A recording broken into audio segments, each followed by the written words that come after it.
Hey, what's going on YouTube? Alabama Reloader here. So, say hello to the pup. Don't chew the towel. All right, so let's take a walk outside.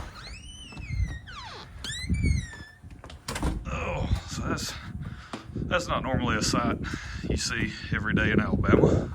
There we go, focus.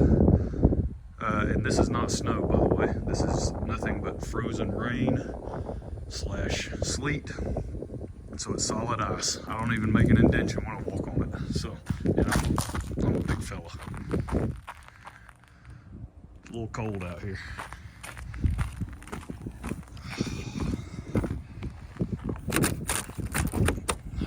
It's frozen shut. Got a little bit of ice everywhere. Oh, I gotta get something that pertains to this video.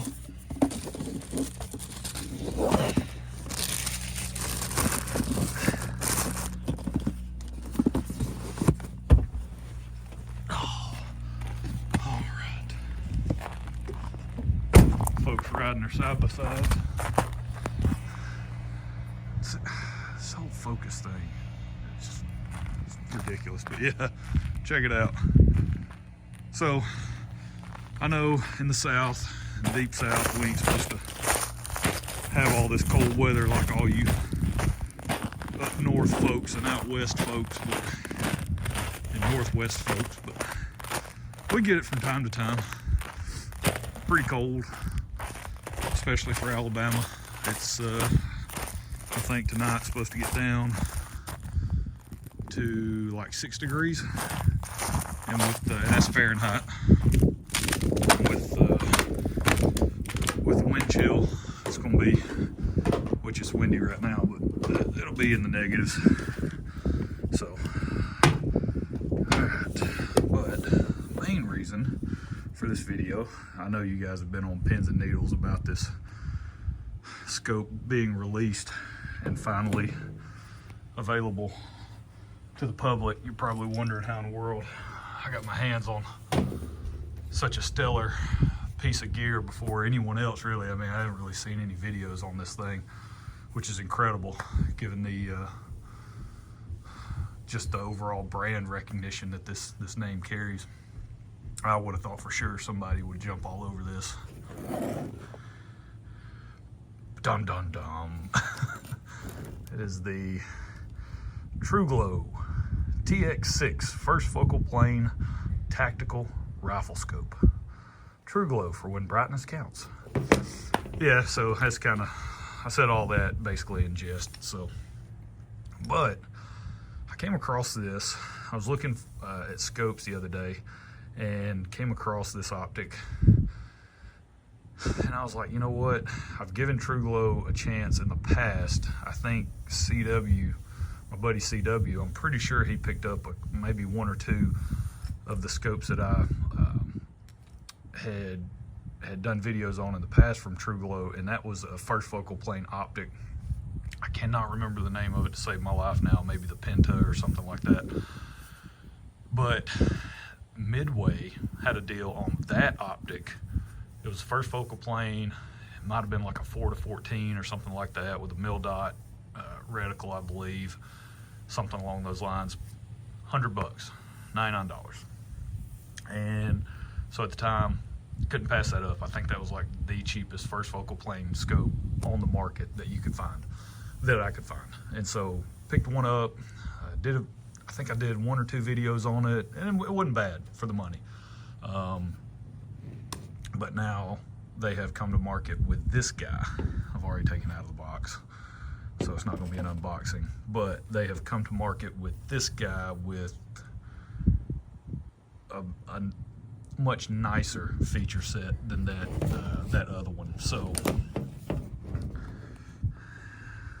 we're just gonna have to do some manual focus here, I guess, on this video. I don't know, something's going on with this phone, but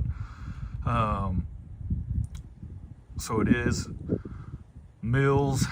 This is the mil version. I believe they have an MOA version. First focal plane illuminated reticle, 10th mil, turret adjustments, sunshade included.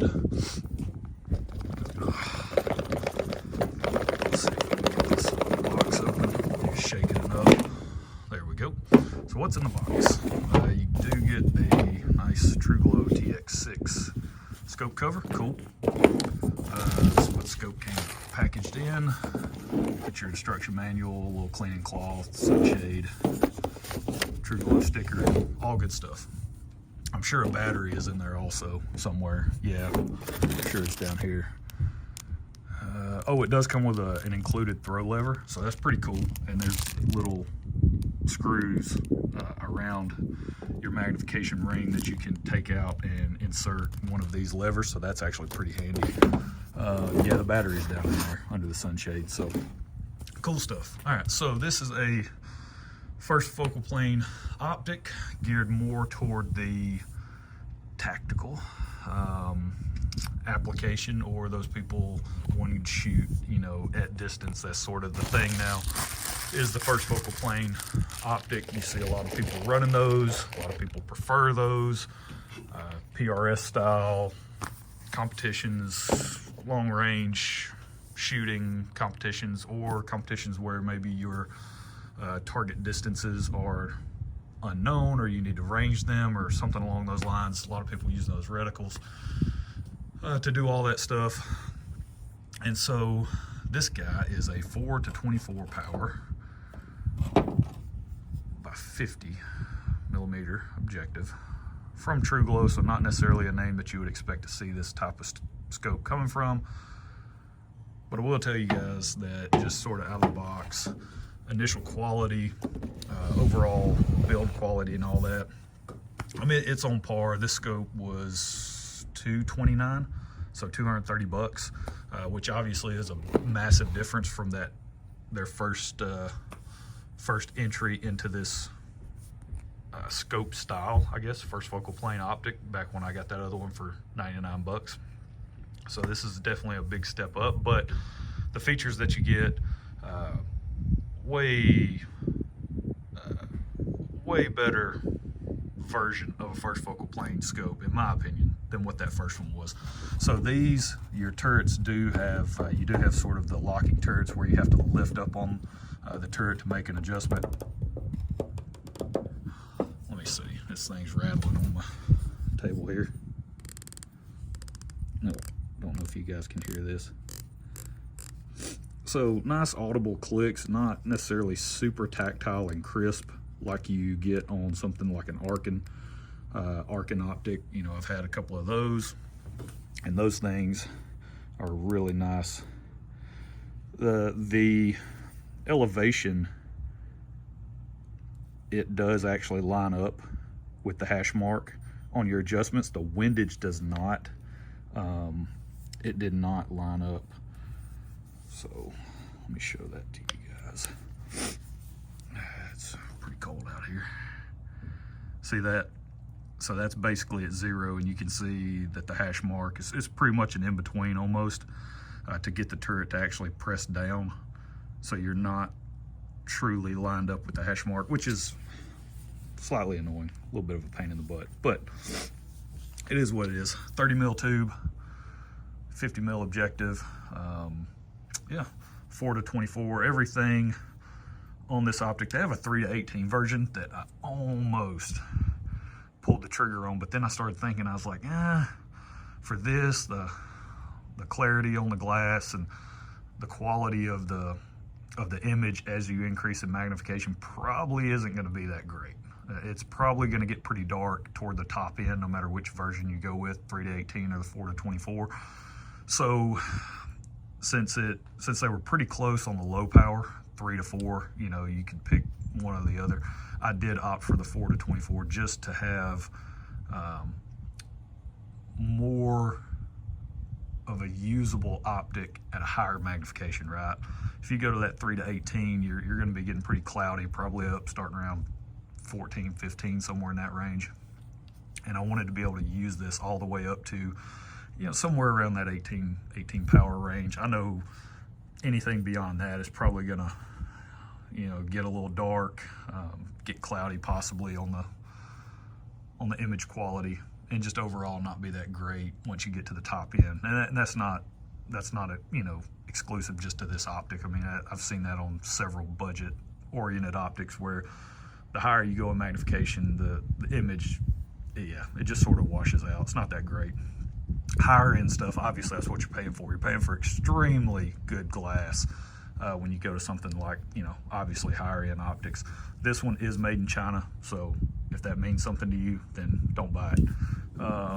But I had no idea. I couldn't figure out where this thing was made. I assumed China, but I couldn't find it anywhere on their website. I tried to do some digging on it, and there's not a lot out there on this optic. I think they came out with it maybe in 22. So it's not necessarily a new optic. There's just not a lot out there on it. You got your illumination knob. You've got, I think it's 11 brightness settings. I don't have the battery in there. Your parallax, you go all the way down to, was it 15? Yeah, 15. Go down to 15, up to infinity. Pretty standard stuff.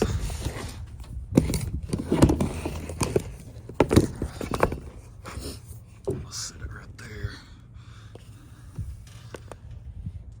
This is gonna be an absolute disaster. Trying to film through a scope. So you can see the reticle there, those 3 dark posts, right? So that's on 4 power. Now obviously looking at it with your eye, it looks way better. And you can actually see the reticle subtensions and all that stuff. So give me 2 seconds. Let me put you guys down for just a split second and get this thing cranked up on our zoom here.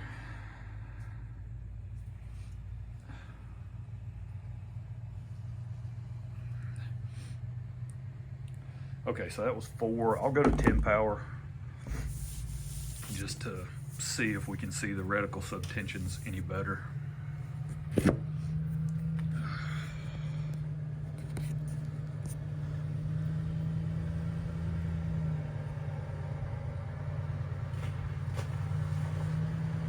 Not really. Oh, neighbor's driving by. It's super cold. Way too cold to be out doing that.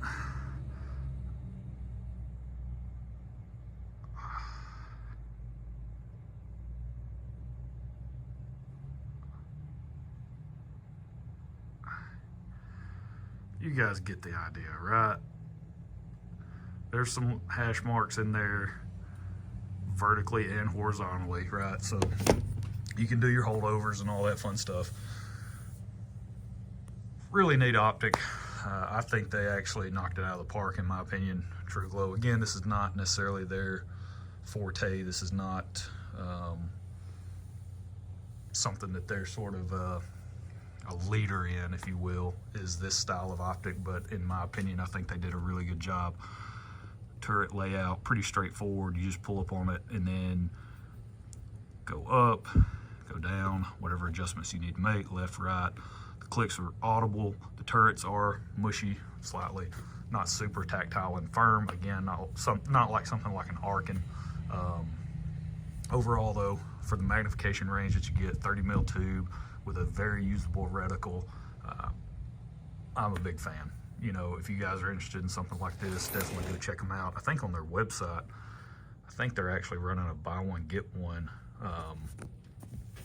deal on this particular optic, but and it's getting really cold, like to the point where my hands are just becoming not necessarily usable. Thank you, hypothyroidism. My hands and my feet always run cold, just sort of normally due to that condition. But man, it's a pain when I'm out hunting.